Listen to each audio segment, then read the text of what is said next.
So I live right here, about 1,000 feet up the side of the Haleakala crater on the north shore of Maui, Hawaii.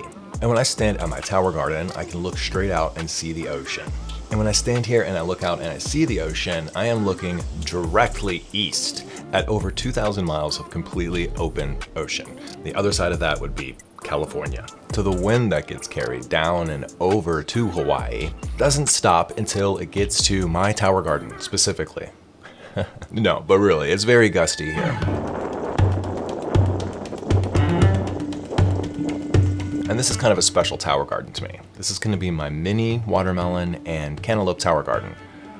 If you watch my shorts, you might have seen that my cantaloupes were recently eaten by worms.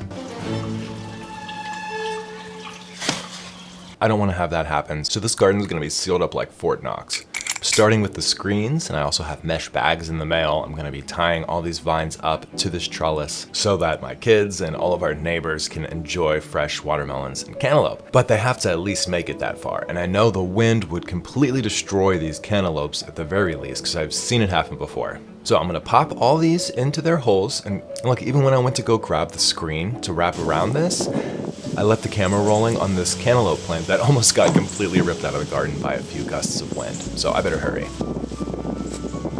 Okay, I got this special screening that's made for preventing bugs, and I'm going with screen and not something that's just gonna completely block the wind, because I feel like the wind is so hard here, it would just blow anything I put there over. I also don't want to completely block out sunlight. I need these plants to grow, obviously. So I feel like screen is the perfect choice as a nice wind blocker and bug blocker. And I don't want this to be a permanent fixture. I'm going to be removing the screen once they get large enough to grab onto the trellis, and then I'm going to put them in the mesh bags. So I'm just going to use small pieces of duct tape, and I'm going to duct tape the screen along the top.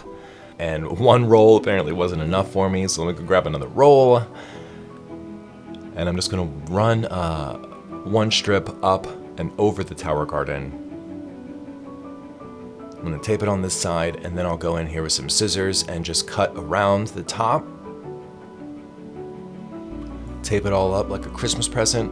And then I'm gonna come back over here to the access hole, and I'm gonna cut 2 straight lines straight up so that I can access the garden.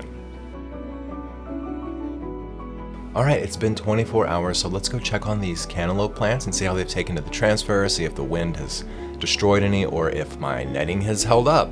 Yesterday was a particularly windy day. There were some really heavy gusts of wind. So let's see how they did. Wow, all right, it looks like everything made it, and the cantaloupes had a really nice turnaround and they're starting to head back up. That's excellent news. Subscribe if you want to follow this grow, and don't forget about my summer promotion, Summer of Growth, where I am giving away Master Your Tower Garden, my 14-part Tower Garden course, to anyone who buys a Tower Garden through my affiliate links. I'm also going to be giving away 5 Tower Gardens to 5 different schools. I just need you guys to let me know which schools you think deserve a tower garden. I hope this video has been helpful to any of you with gusty wind issues. A little bit of screening around your tower garden will go a long way. Don't forget to check out all the free guides that I have over at humblegrowthhydroponics.com. That's a great way to get you started. And until the next video, let's grow together.